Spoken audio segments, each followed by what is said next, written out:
Bonjour, on est le 1er octobre 2020, hein, 1er octobre 2020, avec une journée qui est tellement variable avec de la pluie, d'énormes pluies qui tombent. Bon, une fois il fait clair, une fois il fait mauvais, une fois il fait bon.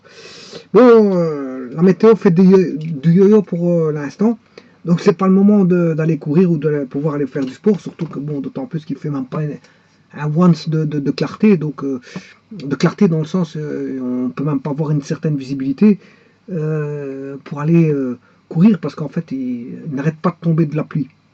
On dirait, comme dirait l'autre dans la chanson, tombe la pluie. Bon, ceci étant dit, je vais vous montrer un petit énoncé. Donc un calorimètre, je vais d'abord l'agrandir en taille bien sûr pour que vous puissiez lire tout comme moi.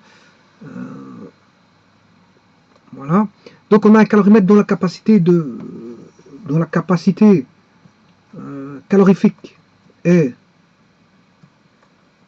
de 23,7 joules par degré Celsius.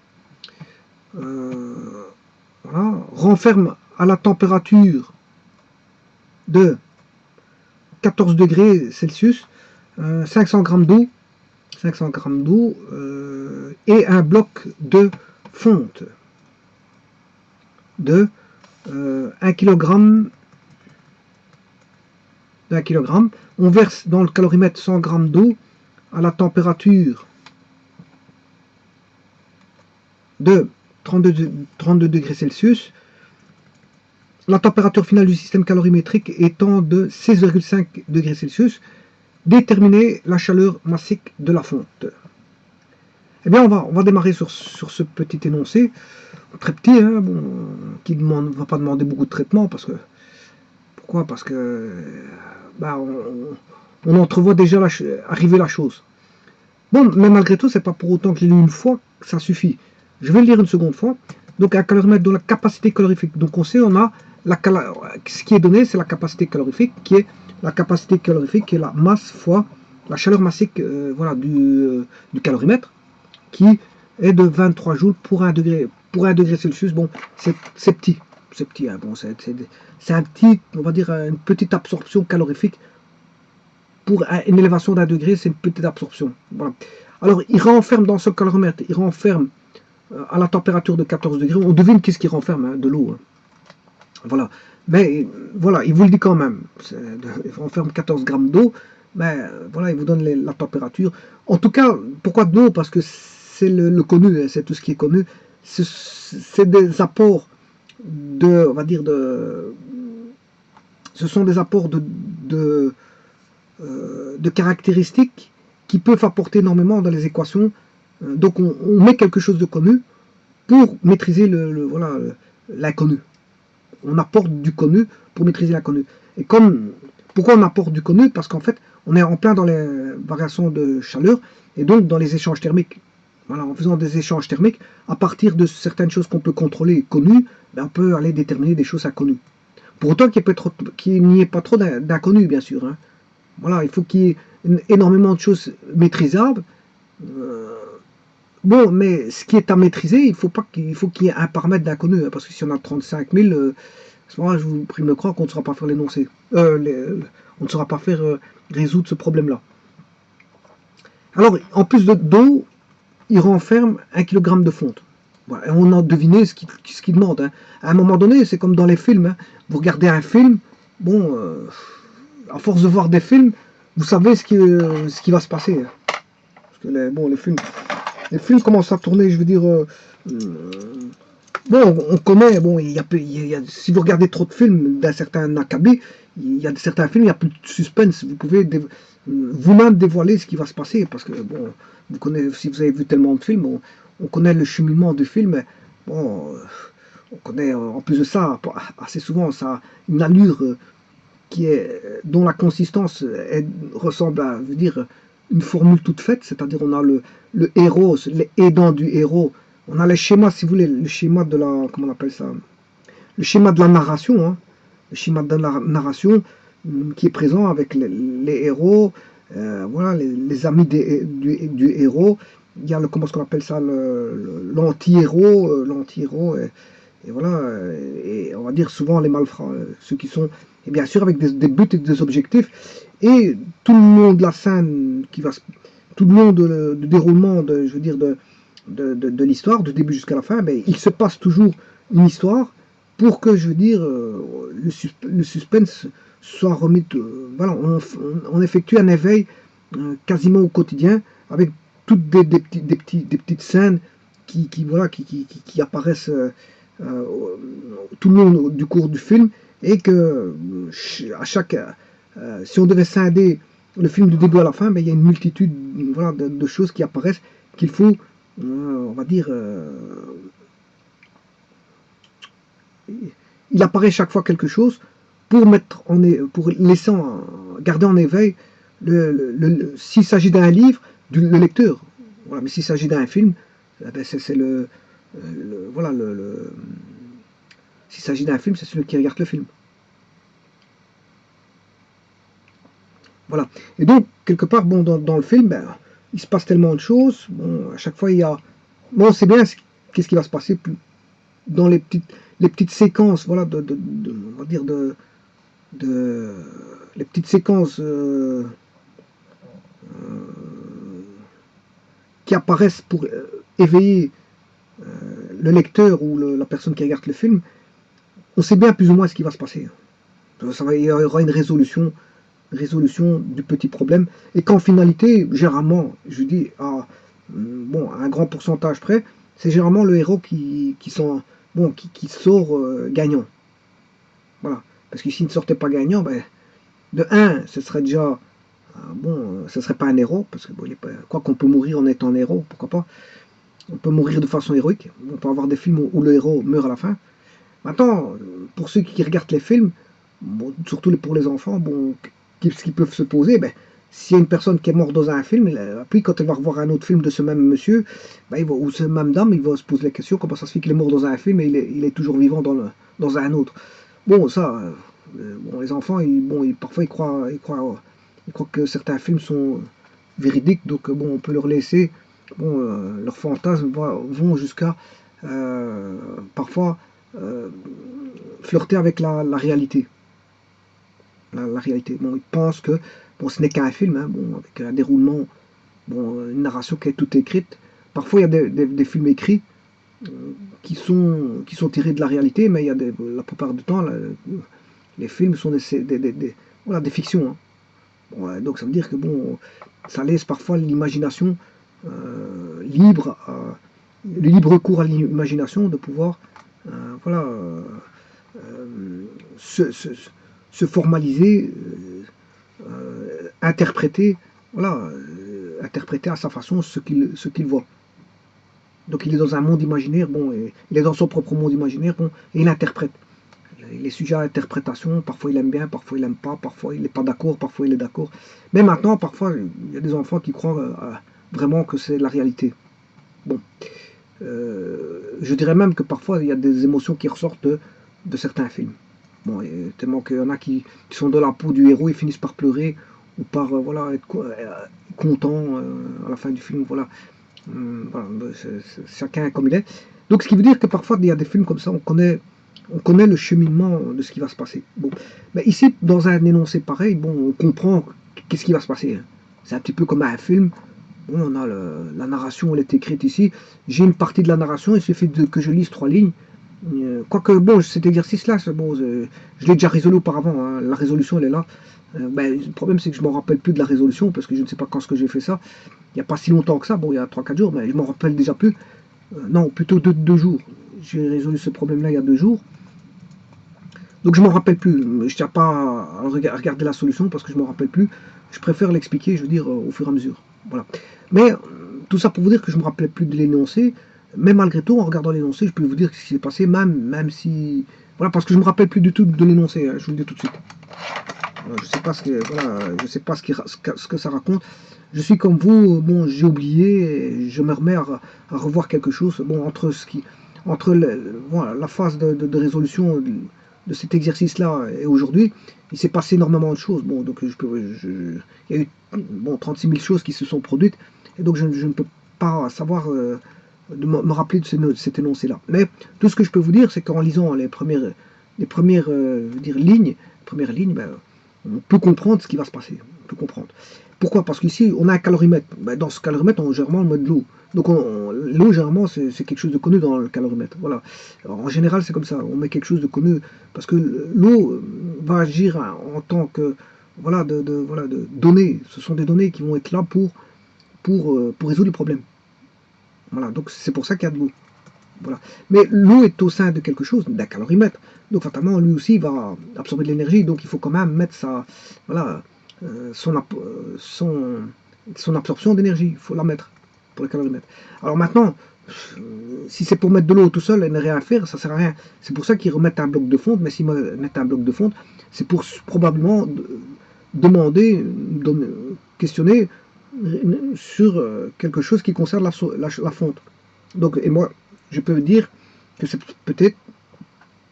peut-être la chaleur massique voilà, du fonte. D'autant plus qu'ici, il donne la masse du fonte. Voilà. Donc, pour moi, on devrait chercher probablement la chaleur massique de la fonte en arrivant à la lecture de la troisième ligne. Voilà. Alors, maintenant qu'on suit la ligne suivante, on verse dans le caloromètre 100 grammes d'eau à la température de 32 degrés. Ben, ça, c'est l'eau chaude. Hein. Donc, d'un côté, il y a de l'eau froide qui est à 14 degrés, et puis il y a l'eau chaude qui va faire voilà, la variation c'est une variation de chaleur qui va apporter la variation de température, et la température du système calorimétrique va atteindre une température de 16,5. Voilà. Alors, et bien voilà, c'est comme je vous disais, c'est comme dans un film, bon, vous lisez les premières lignes, tellement que vous avez fait de ce type d'exercice, et tellement que vous avez vu certains types de films, hein, je veux dire, par exemple, vous regardez que des films hein, de genre policier, ben, vous allez finir par comprendre que c'est toujours le même style. Hein, le même style. Bon, il y a les voleurs d'un côté, ou le voleur, ou les voleurs, et voilà, les policiers qui courent après les voleurs. Hein. Bon, le but c'est que les policiers attrapent les voleurs par une enquête, voilà, qui va durer tout son long cours. En résumé, c'est ça. Ben, ici, c'est un peu la même chose. J'ai un peu toutes les données, mais je sais bien qu'il y a quelque chose qui ressort du lot, c'est la fonte. Dans un calorimètre, bon, dès le moment où on met quelque chose d'étranger, mais c'est sur base de ça qu'on va rechercher certaines choses. Et qu'est-ce qu'on peut rechercher sur la fonte? C'est par exemple sa chaleur massique. Voilà. Alors, on demande de chercher la chaleur massique. Donc, je vais scinder le système en système global. Système global, ben, il y a quoi? Il y a le calorimètre. Dans le système global, sont compris tous des sous-systèmes. Hein. Alors, les premiers sous-systèmes qu'il y a, je vais vous dire ce sont lesquels. C'est le calorimètre. On a le calorimètre, au sein duquel se trouve de l'eau froide bien sûr, et la fonte.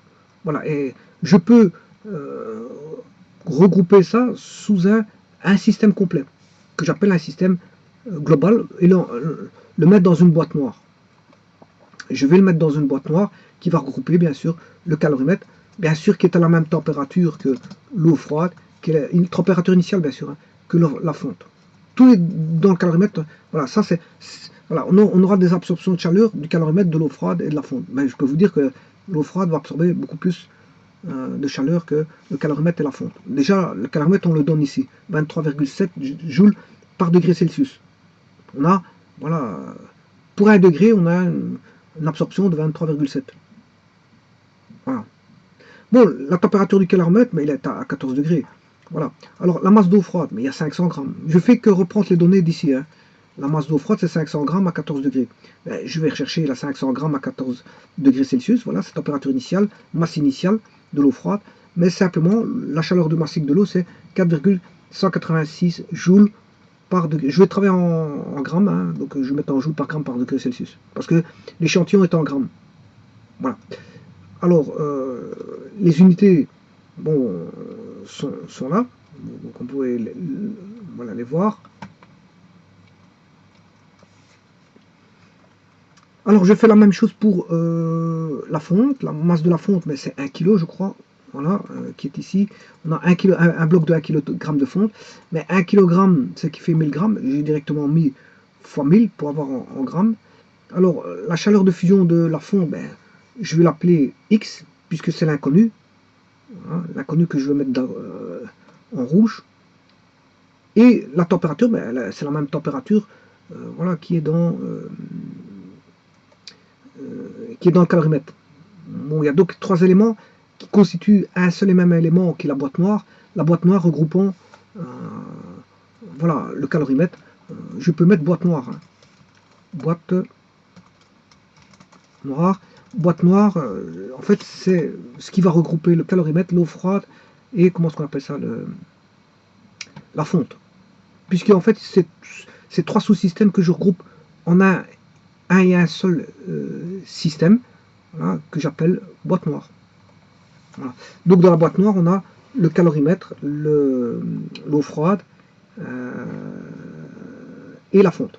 Bon, maintenant on va faire un apport calorifique d'eau chaude, voilà, qui n'a rien à voir avec la boîte noire, mais justement l'eau chaude on va mettre dans la boîte noire. On va mettre l'eau chaude dans la boîte noire. Voilà. Alors l'eau chaude, c'est ce qui va apporter la chaleur à la boîte noire. Donc je vais mettre en ça, je vais mettre les caractéristiques, placer les caractéristiques de l'eau chaude. Donc on a la masse d'eau chaude, 100 grammes, 100 grammes d'eau chaude, c'est l'eau bouillante, hein, en pression atmosphérique bien sûr, à la température de...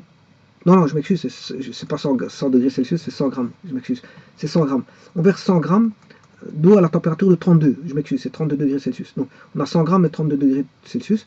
Donc je mets les 100 grammes d'eau, bien sûr le C de l'eau, 4,186 joules par gramme, comme je travaille en joules par gramme, en grammes, je travaille en grammes, donc je vais utiliser le joule par gramme et par le degré Celsius. Voilà, et on a 30 degrés. Voilà. Alors maintenant, pourquoi j'ai utilisé la notion de boîte noire? Oui, il ne faut pas oublier la température d'équilibre qui est de C5. Hein. Ça, c'est le mélange des deux. De la boîte noire avec l'eau chaude va donner C5. Alors pourquoi je parle de boîte noire? C'est pour simplifier les calculs. Ça va aller très vite en parlant de chaleur, de capacité thermique. Voilà. En parlant de capacité thermique, regardez comment ça va aller très vite. Je prends la capacité, c'est pour ça que je prends la boîte en tant que boîte noire, c'est pour aller très vite. Puisqu'en fait, ils sont tous les trois à la même température, l'eau. Donc on va parler d'un seul élément, d'un seul système, qui regroupe 3 sous-systèmes. Donc le premier élément connu, c'est dans la boîte noire, c'est la capacité thermique d'un sous-élément qui est de 23,7. Voilà, donc je vais chercher la capacité thermique totale, c'est 23,7 plus le M0 fois C0. Voilà, donc en calculant ceci, le M fois C, comme je vous ai dit tout à l'heure, M fois C, mais j'ai la capacité thermique 2093, c'est la capacité thermique de l'eau. Alors je vous rappelle que l'eau a une grande capacité thermique, hein, une grande chaleur massique, donc fatalement une grande capacité thermique. C'est pour ça qu'on se retrouve déjà à 2093, une absorption de 2093 pour l'eau, une absorption de 23,7 pour le calorimètre, ça c'est le calorimètre, l'absorption du calorimètre, par degré bien sûr, pour 1 degré Celsius, hein. Ça c'est l'absorption du calorimètre, ça c'est pour l'eau. Voilà, et maintenant il faut l'absorption de la fonte. La fonte, il y a une inconnue, c'est le X, c'est M fois X, c'est 1000 fois X, MF fois CF, c'est 1000 fois X. Voilà, bon, donc il y a une inconnue là-dedans, c'est 1000 fois X. L'inconnue, elle est là. Voilà, et ça c'est bien sûr, c'est la fonte. Donc là, on a ce sous-système qui va absorber ceci, un sous-système qui est le calorimètre, il va absorber 23,7, c'est peu par rapport aux 2397 que sont l'absorption de l'eau. Donc c'est l'eau qui va absorber énormément en fait. Voilà, et la fonte c'est 1000 fois quelque chose. Alors pourquoi 1000? Parce qu'on c'est 1000 grammes. Donc plus, bien sûr, plus il va absorber des grammes, et plus il y aura des grammes de fonte, et plus il va absorber plus de chaleur, c'est normal, hein, j'ai toujours dit ça. Bon, alors, qu'est-ce qu'on fait? Ici, je fais une somme de 23, ce que je peux sommer, donc je fais déjà le calorimètre plus l'eau, ça fait 2107, voilà, voilà, 2116 fois 7,7, je m'excuse, plus 1000 fois x. 1000 fois x étant l'inconnu fois 1000 grammes de la fonte. L'inconnu étant chaleur massique de la fonte. C'est ce qu'on cherche, hein, c'est la chaleur massique de la fonte, au travers d'un système d'une boîte noire qui va faire intervenir les capacités thermiques totales. Voilà. Donc là, à ce moment-là, la capacité thermique totale, fois, cette fois-ci, je multiplie par les variations de température, fois la variation de température du corps froid qui est la boîte noire. Alors ici, je vais même mettre boîte noire, delta T, boîte noire.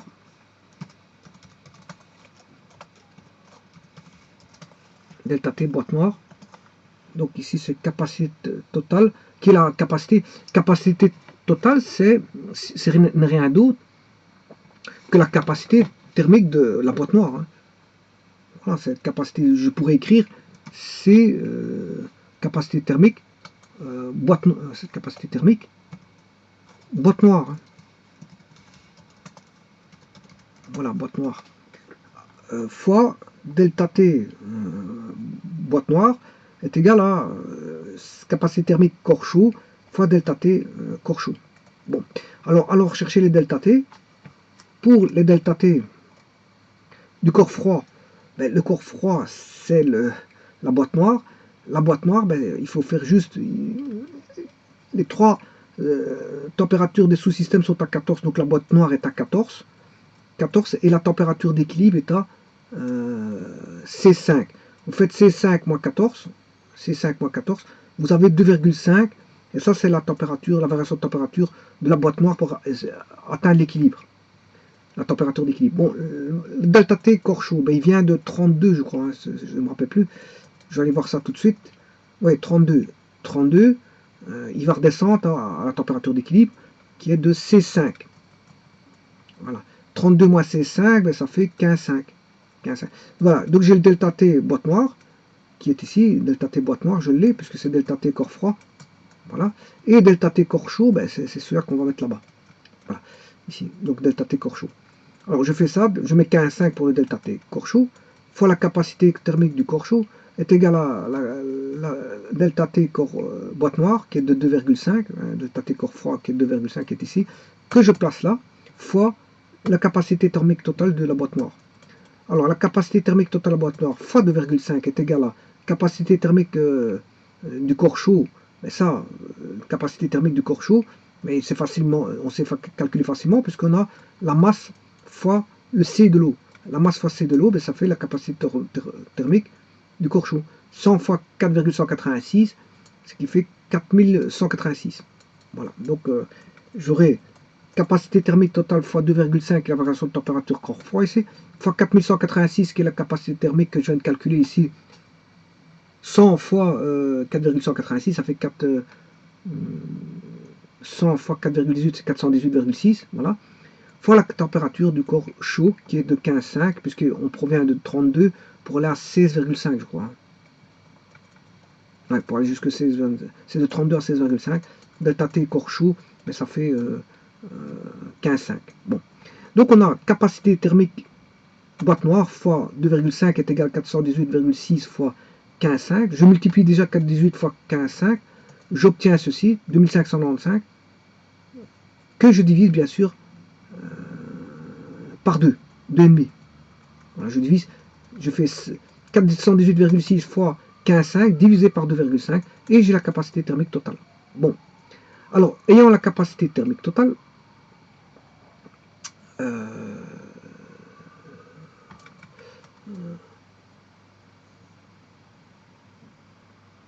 là, j'ai la capacité thermique totale qui vaut 2595,32 que je replace ici. Voilà. Je replace ici. Je le replace là. Mais ceci, c'est égal à quoi? C'est 1000 fois X, c'est la capacité, c'est la chaleur 1000, 1000 fois X, c'est la 1000, c'est la masse, fois X. Donc ici, 1000 fois X, c'est la capacité de la fonte, capacité thermique de la fonte. Capacité thermique de la fonte, plus la capacité de la boîte noire, capacité thermique de la boîte noire, égale la capacité totale. Voilà.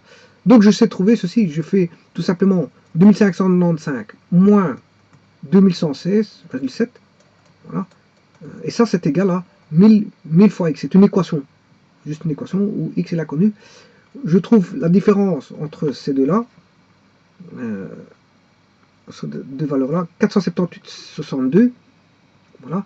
Donc 1000 fois x vaut 478,62, que vaut x 178,68 divisé par 1000, ce qui fait 0,478. Voilà. Alors, bien sûr, joule, j'ai travaillé en grammes, je vous l'ai dit tout à l'heure, joule par gramme et par degré Celsius. Bon, ce qui fait aussi, c'est la même chose en kilojoules, hein, par kilogramme. Si je multiplie par 1000 au numérateur et dénominateur, on ne change rien du tout. Donc voilà, kilogramme par degré Celsius. Bon, et je vais voir dans les tables, ça fait 0,5 dans les tables. Le C de la fonte, chaleur massique de la fonte vaut 0,5. Donc il y a un tout petit écart qui est de 0,0, de 21 millième. Petit peu, bon, voilà, il y a un écart de 21 millième. Bon, ce qui est bon, hein. 21 millième, c'est bon. Voilà, vous avez un petit écart. Il y a un calcul que j'avais fait auparavant, il allait jusqu'à 64 millième de différence. Bon, c'est toujours bon, hein. Voilà, moi j'ai les données que je calcule au maximum avec un maximum de chiffres après la virgule. Bon, j'ai les résultats qui, par rapport aux données, si je les données, je veux dire, ont été faits par rapport à un laboratoire qui n'a pas été fort précis, parce que ça vient bien sûr des exercices tirés de laboratoire, bien on peut dire que vous serez un petit peu légèrement éloigné du résultat final. Mais en tout cas ici, il n'est pas très peu éloigné parce que je suis à 21 millième. Alors qu'est-ce qui me fait dire que c'est un laboratoire? Vous aurez compris que c'est le fameux calorimètre ici avec le 23,7 joules par degré Celsius. Voilà. Et dès le moment qu'on n'a pas une température d'équilibre, ici la température déterminée à la chaleur massive, la température d'équilibre, là, c'est une température d'équilibre bien sûr théorique, parce que si vous avez, je m'excuse, de laboratoire, c'est une température finale voilà, d'équilibre de laboratoire, parce que si vous aviez la bonne température d'équilibre, vous n'aurez jamais, je veux dire, voilà, la valeur en eau du calorimètre. Hein, voilà. Voilà, vous n'aurez jamais eu la valeur en eau du calorimètre. Donc là, à ce moment, on serait dans le parfait, l'idéal, mais bon, c'est pas le cas ici. À un laboratoire, justement, on jauge pour avoir la vraie valeur du C. Voilà, la vraie valeur du C, de la chaleur massique. Donc, il faut passer par un laboratoire obligatoirement. C'est pas par des calculs. Pas par des calculs. Si vous voulez faire par des calculs, il faut des données provenant d'un laboratoire. Donc, c'est kiff et bourricot. Bon, que vous fassiez un laboratoire, que vous ayez directement la chaleur massique au travers du laboratoire, ou que vous fassiez un exercice tiré du laboratoire pour trouver une chaleur massique, c'est la même chose, parce qu'au bout du compte, ils viennent tous les deux du laboratoire. Voilà. Voilà. Je vous remercie.